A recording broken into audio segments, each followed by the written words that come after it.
A long time ago in a galaxy far, far away. Good day, Retro Remaster Revelers, I'm Unsilent, and this week marks the launch of Star Wars Dark Forces Remaster. Being developed by Night Dive Studios, it's almost certain to be a great return to the story of Kyle Katarn some 29 years after we first stole the Death Star plans in 1995. After all, they've made some acclaimed updated versions of System Shock, Doom 64, Quake and Quake 2, among many others. However, while the Dark Forces Remaster is almost certain to be great both as a game and a modern update, some people prefer to play the classics. So I thought that now is the time to see what is available to gamers who still want to play their original version of Dark Forces on modern machinery. So let's take a look at the community patches and source ports that you could try for the original Star Wars Dark Forces. Before we get into the community-made updates for Dark Forces, let's do a brief overview to get everyone up to speed about this classic, and yes, there will be spoilers for this 29-year-old game, so check the video timeline and description to skip ahead. Star Wars Dark Forces is the original Star Wars first-person shooter. Released as part of the era of the so-called Doom clone, rather than hand you a lightsaber or put you at the controls of a starfighter like many other Star Wars games at the time, Dark Forces hands you a blaster. And you don't play as one of the heroes of the movies, but as a new character, Kyle Katarn, an Imperial defector turned rebel agent who flies around in a beat-up old Corellian freighter with a trusty co-pilot and a bounty on his head. No, you don't play as a hero from the films, but Kyle is really an ersatz Han Solo. Before Rogue One was a thing, it was Kyle who stole the Death Star plans, allowing the rebellion to blow up the space station. While Papa Palpatine has a thing for ostentatious super weapons, not all of his charges feel the same.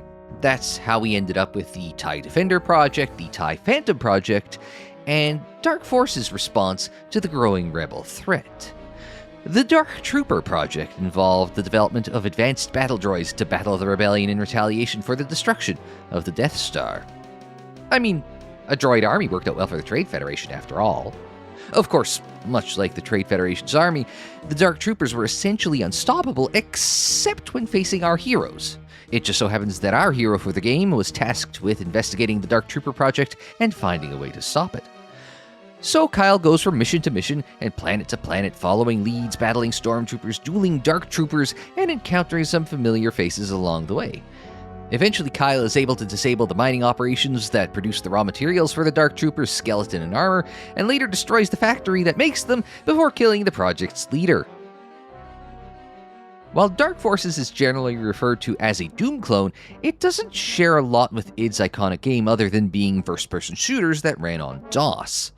Now, Dark Forces does exist in part because of Doom. Some LucasArts staff have attributed inspiration to make Dark Forces to fan-made Star Wars maps for Doom.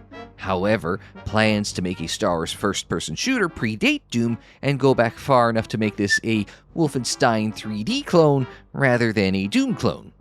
But to call Dark Forces a clone of either id Software game would be doing a disservice to LucasArts' effort. After all, there are multi-level environments that exist in true 3 dimensions right from the beginning of the game to go along with true 3D objects in addition to sprites. Navigating levels will require platforming mechanics in the form of jumping and crouching, and going through the levels isn't as simple as going from point A to point B. Levels have objectives to be completed to get through it, often retrieving key items or blowing up Imperial facilities.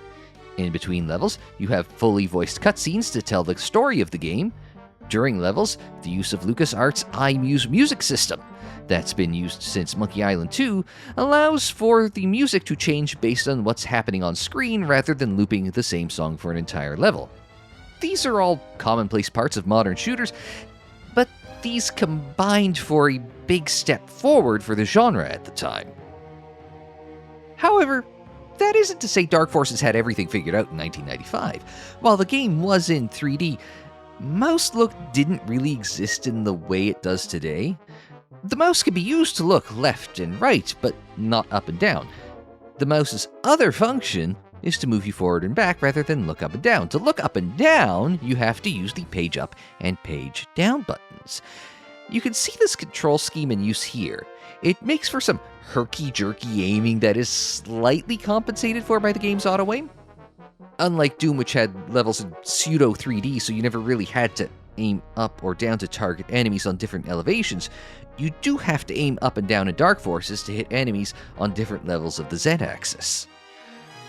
And if you try this and think it's bad, try playing the PlayStation 1 port. Without a full keyboard to use, and before the proliferation of the dual analog controller, well, the control scheme wasn't the most user-friendly I've ever played. Tying the likes of jump and crouch to the same button will inevitably make for some difficult platforming, and having to stop to aim up and down is a good way to get yourself killed.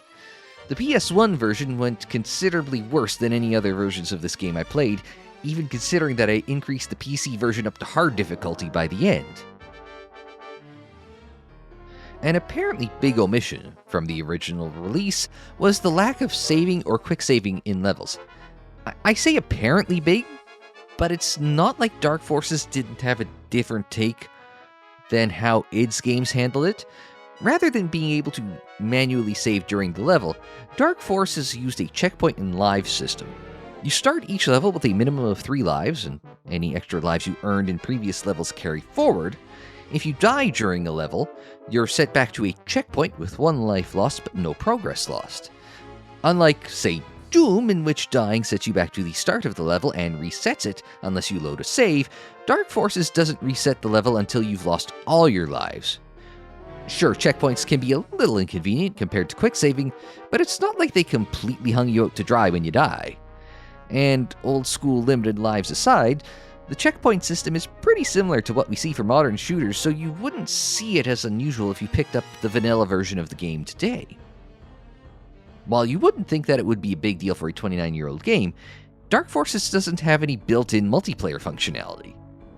The internet was in its infancy, so it was really about LAN functionality, but multiplayer wasn't considered at the start of the development, and adding it later on in development would have delayed the game, perhaps into 1996, so it was never included. But on the whole, the original release of Dark Forces doesn't age too badly. Even coming out less than 16 months after Doom and less than 6 months after Doom 2, it certainly made some marked improvements over the genre-defining games. It's not spoken about in the same glowing terms as some of the other hits in the first-person shooter genre like Doom, Quake, or Half-Life, but there are some influences that Dark Forces had on the genre. Leaving its legacy aside, whether in 1995 or 2024, Dark Forces acquits itself quite well, aside from the questionable aiming controls and low resolution. I don't think I've mentioned this yet, but the game shipped with a standard and unchangeable resolution of 320 by 200. It was the standard resolution for DOS games, and then vertically stretched it to a 4x3 resolution on your monitor. For the sake of comparison, your standard 4K monitor typically runs at 3840 by 2160, or almost 130 times the number of pixels Dark Forces runs at. And I admittedly didn't play Dark Forces at release, nor did I play its contemporaries or comparators at the time. However, having since come back to play the likes of Doom and Duke Nukem 3D in the years since, Dark Forces is one of those games that's often forgotten, but I feel still holds up. No, it didn't define the genre like Doom or craft a legacy like Duke 3D. However, as I detailed, you can see how it starts to inform the shooters of today. It's almost like a bridge between the DOS first-person shooters and the full 3D shooters that would come in the years following with the likes of Quake and Half-Life. So let's suppose that, like me, you're struggling to play a shooter with only a keyboard. How do you handle that? Well, the Dark Forces community has been on top of that for a while. If you want to use your mouse for mouse looking, but want to keep the game's experience as close as possible to the original version, you can try Dark Forces Plus. When I did my Let's Play of Dark Forces on the channel back in 2017, this is what I used. It uses a scripting tool to remap your mouse inputs as keyboard inputs. So while you move your mouse up and down, the game sees it as page up and page down. It's not the most accurate translation of mouse movements possible, but it's definitely easier to play than solely with the keyboard. This also provides the option to remap other inputs, such as swapping sprint and crouch, which in the base game are on Control and Shift, respectively, or the opposite of how it's typically done in modern hardware. There's also the downside that all of these remappings have to be done through a text file outside of the game. It's not too difficult or time-intensive to do, and if I can figure out something techie, anyone can. So if you want to play the original game with just the one change, and granted, it's a big one compared to the original release, Dark Forces Plus is the way to go. However, back when I was about to play Dark Forces in 2017, Dark Forces Plus wasn't the only modernization tool available. The other, and more prominent option, was called DarkXL. DarkXL reminds me enough of the likes of GZ Doom that I would refer to it as a source port, but others have called it just a mod. Since it's not running through DOSBox or the original game executable, I'm going to keep calling it a source port. DarkXL runs classic Dark Forces through something called the XL engine. You download the XL engine, unzip it to the Dark Forces install folder, run a launcher to set it up, and then run DarkXL. Compared to the vanilla version of the game, DarkXL allows the game to be run at modern resolutions, though not all of the assets upscale very well. Some of the textures have that weird smoothing effect that PS1 emulation on PS3 did, if you used that option. It also has mouse look with sensitivity settings and real-time key binding, which are both a step up over Dark Forces Plus. In fact, while there is a settings option in the DarkXL launch screen, any settings in there can also be changed while playing the game. On top of that, DarkXL adds some great lighting effects. All the blaster shots light up a room from your blaster, through midair, and when it makes impact. I won't say when it hits its target, because it's me shooting.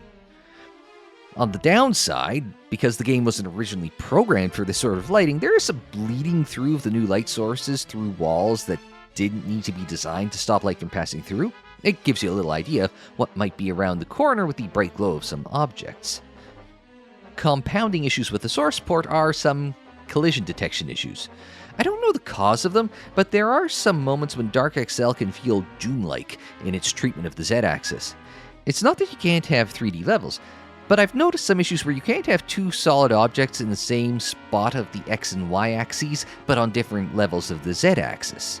This is most obvious when trying to jump over a stormtrooper from height, like in the game's second level, but there's even a rock on the first level that'll just stop you dead, rather than let you walk over it. Talk about violating the number one rule of Star Wars. How am I supposed to use the high ground when this happens? Master Kenobi would be so disappointed. Doubly so since I'm using so uncivilized weapons.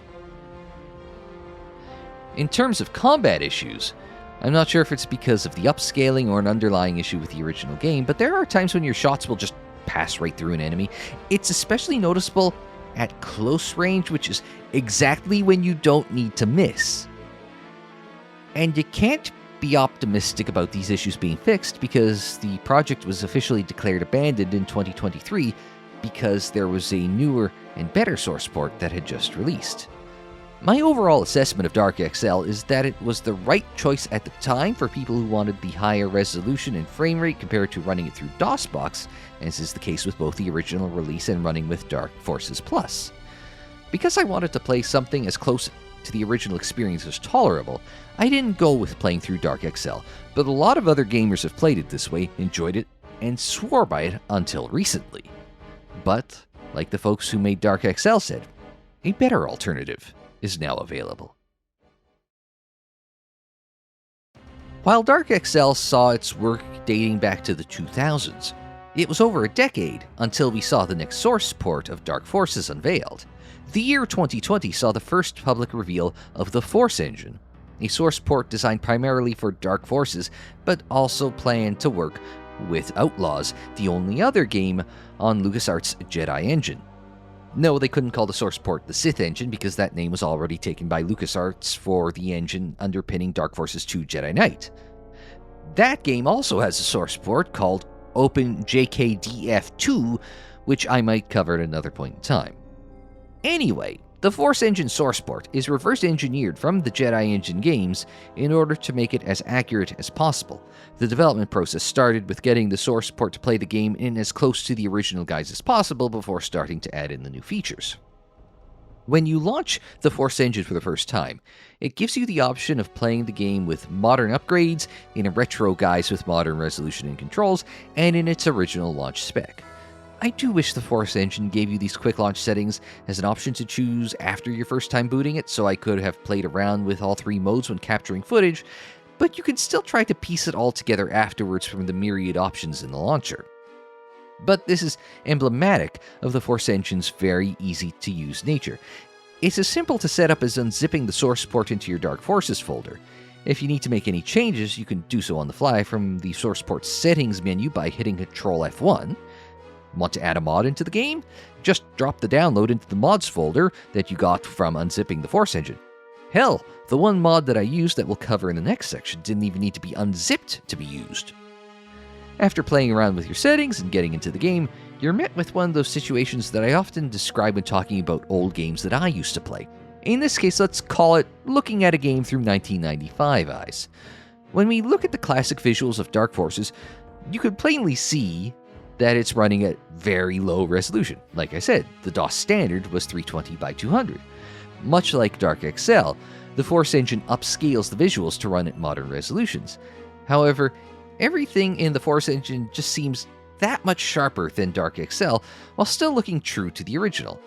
It's one of those ongoing debates in the Doom community, for example, where the various merits of the multitude of source ports are debated, including which one is closest to the original version of Doom. Though in this instance, the Force engine tries to do everything from being close to the original intended release to giving you all the enhancements you'd expect from a modern game. So I would say that the Force engine is able to get Dark Forces running at a level of visual fidelity that would remind everyone of the level of fidelity that they remember it as back from 1995. Going into playing the Force engine, I was expecting something that was just a little off compared to the original release, with or without Dark Forces Plus. But with the higher frame rate, the proper implementation of mouse look, and what seems to be proper collision detection, we have what feels like much more responsive controls for both platforming and shooting than the original release and DarkXL. If LucasArts were making the game today, this is how people would expect it to play. While there was something about DarkXL that felt just a little different from how Dark Forces was to originally play, the Force engine doesn't seem to have that issue.